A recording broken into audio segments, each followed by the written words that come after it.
តើនឹងមានអ្វីកាត់ឡើងប្រសិនបើប្រទេសប្រុយណេនិងម៉ាឡេស៊ីរួមបញ្ចូលគ្នាជាប្រទេសតែមួយផ្នែកភូមិសាស្ត្រប្រទេសថ្មីមួយដែលលាតសន្ធឹងពីឧបទ្វីបអូអាឡេទៅដល់ភាគខាងជើងកោះបូរណេអូទាំងអស់ស្ថិតក្រោមទង់ជាតិ V1 ផ្នែកសេដ្ឋកិច្ចទ្រព្យសម្បត្តិណាំម៉ាន់និងអូស្មန်ដ៏សម្បូរបែបរបស់ប្រុយណេនិងផ្គត់ផ្គង់ថាមពលដល់ឧស្សាហកម្មនិងសេដ្ឋកិច្ចចម្រុះរបស់ម៉ាឡេស៊ីរួមគ្នាពួកគេអាចក្លាយជាមហាអំណាចសេដ្ឋកិច្ចនៃអាស៊ីអាគ្នេយ៍ប្រកួតប្រជែងជាមួយសិង្ហបុរីទាំងឥទ្ធិពលនិងទ្រព្យសម្បត្តិ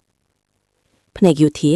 កងកម្លាំងប្រដាប់អាវុធដែលមានបទពិសោធន៍របស់ម៉ាឡេស៊ីបូករួមជាមួយមូលនិកាពីជាតិដ៏រឹងមាំរបស់ប្រុយណេនិងបង្កើតកងទ័ពសមុទ្រដ៏ខ្លាំងមើលថែនិងគ្រប់គ្រងតំបន់សមុទ្រចិនខាងត្បូងបានល្អប្រសើរជាងមុន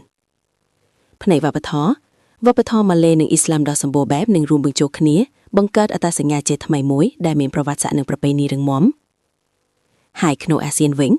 សហភាពនេះអាចផ្លាស់ប្ដូរតុល្យភាពអំណាចនៅអាស៊ីអាគ្នេយ៍បង្កើតប្លុកអំណាចថ្មីមួយឈរខាងគ្នាជាមួយឥណ្ឌូនេស៊ីថៃនិងវៀតណាម